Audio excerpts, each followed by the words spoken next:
Halo semua, perkenalkan, nama saya Awan Titin Situmorang dengan NIM 18150151107.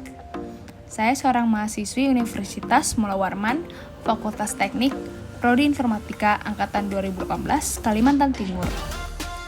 Di sini, saya akan menjelaskan proyek akhir saya dalam mata kuliah Data Mining yang berjudul Sampah Classification.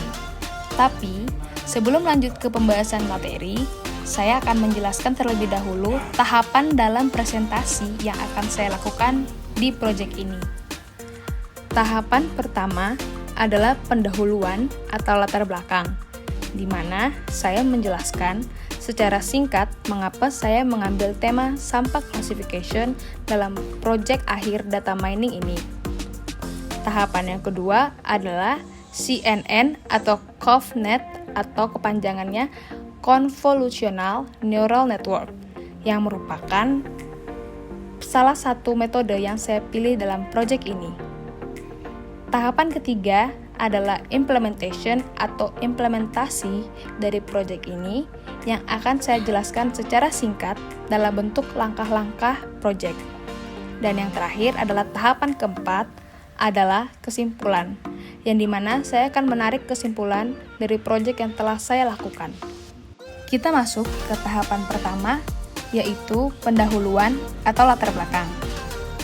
Alasan saya mengapa saya mengambil proyek ini dengan tema sampah classification, karena kita tahu bahwa sampah merupakan permasalahan yang lama dan sampai saat ini belum dapat terselesaikan.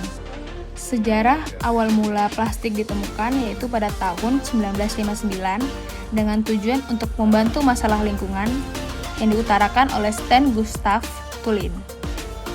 Sebelumnya, plastik ini digunakan untuk menggantikan bungkusan kertas yang mudah rusak dan menjadi kotor. Selain itu, pembuatan kertas dinilai merusak akan karena komponennya yang terbuat dari pohon yang dinilai dapat merusak lingkungan, dengan asumsi bahwa plastik dapat digunakan berkali-kali sehingga mencegah kerusakan alam untuk tujuan awal adanya plastik itu tersebut. Seiring berjalannya waktu, penggunaan plastik mulai melonjak sehingga plastik menjadi salah satu momok pencemaran lingkungan.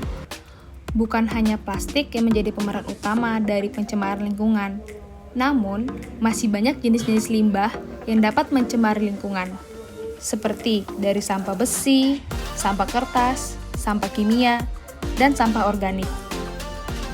Dengan mengetahui berbagai macam jenis sampah, kita dapat memanfaatkan, mengelola, dan menanggulangi lonjakan sampah yang terus meningkat tiap tahunnya, sehingga kehancuran dunia akibat sampah dapat dicegah.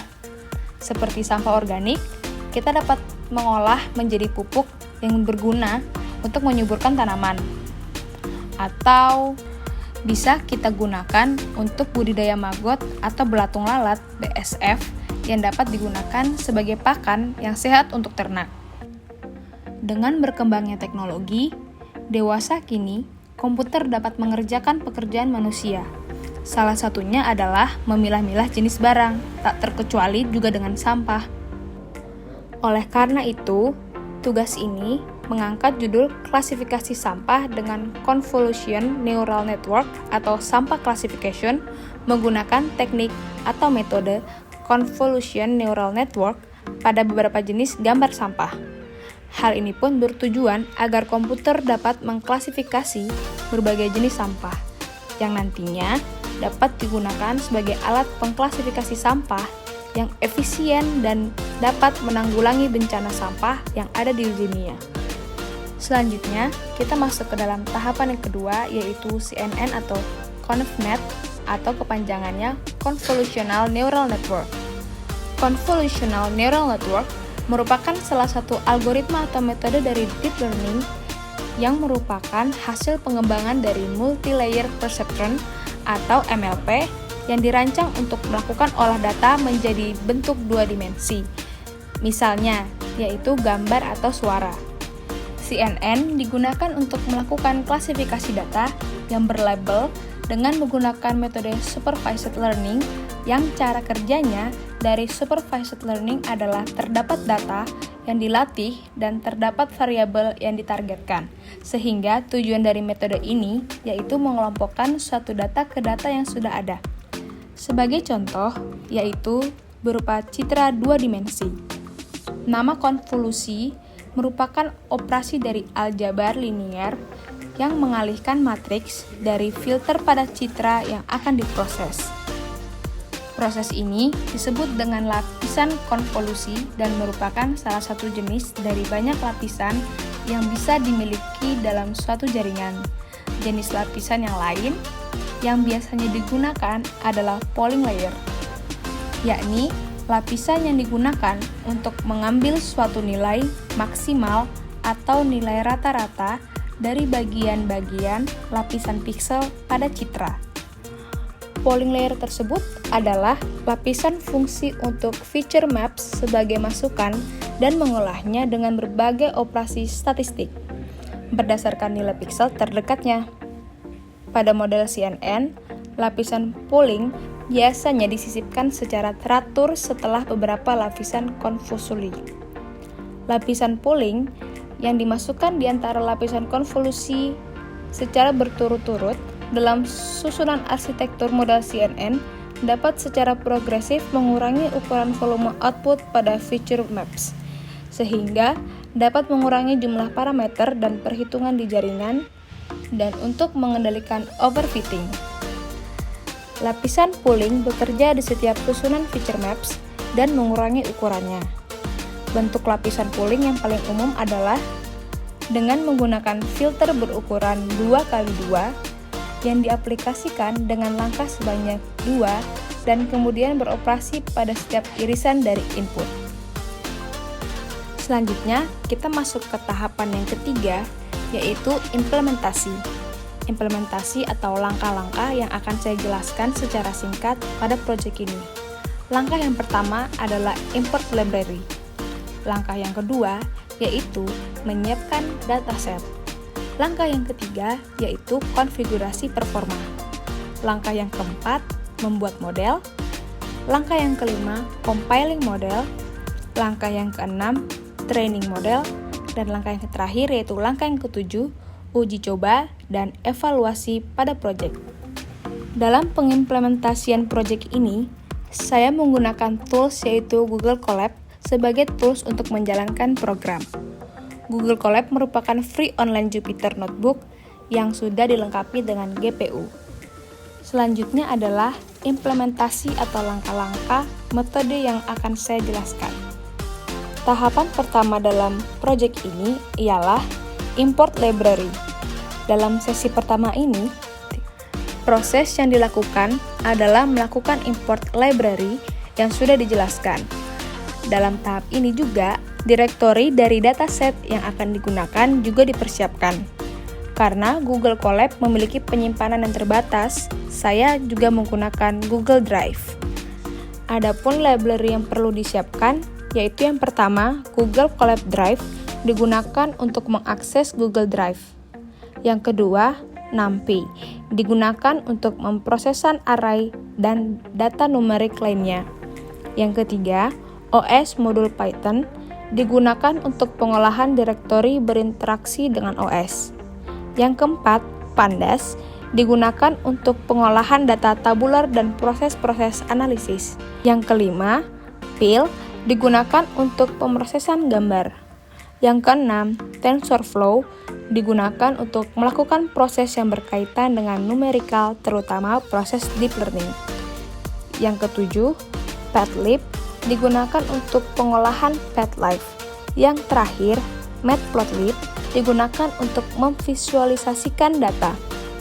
Tahapan implementasi yang kedua adalah menyiapkan dataset. Direktori dataset yang sudah dipersiapkan tadi sekarang digunakan untuk training atau data validasi dalam menggunakan metode keras.processing_dataset_dataset_from_directory. Terdapat beberapa parameter yang perlu dideklarasikan. Pertama, kita menentukan direktori dataset kit, kemudian menentukan validation split 0.2. di sini memiliki arti dari 100% dataset yang kita miliki akan dikurang sebesar 20% atau 0,2 atau 0,2 tadi untuk digunakan sebagai tes model kemungkinan 80% training. Subset menentukan antara validation dan training. Seed merupakan nilai random untuk mengetahui perubahan kinerja proses.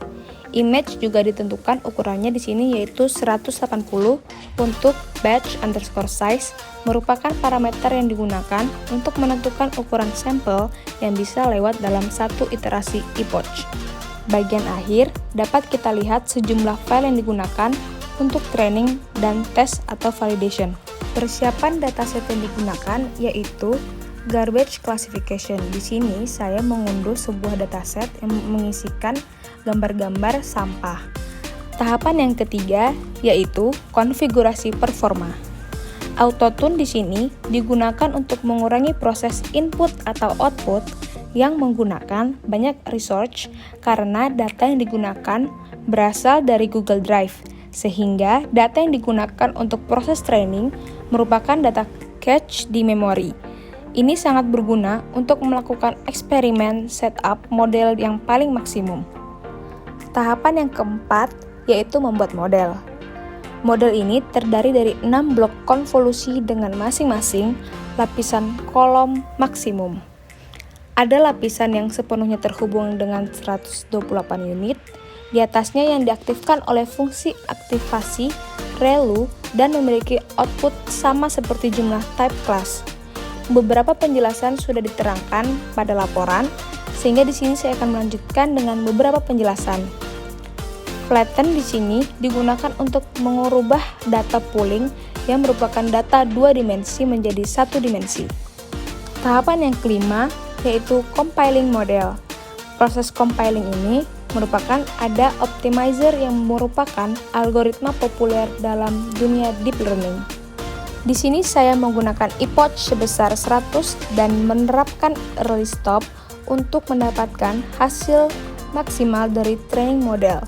Dapat dilihat bahwa model di atas memiliki akurasi 80%, namun loss-nya masih lumayan tinggi. Tahapan yang terakhir yaitu uji coba dan evaluasi. Dapat dilihat di gambar berikut hasil-hasil dari uji coba. Memulai histori sebelumnya, terlihat bahwa loss dari model masih tinggi dan dibuktikan melalui visualisasi data dengan matplotlib. Terlihat model di atas masih overfitting, namun beberapa data masih dapat teridentifikasi.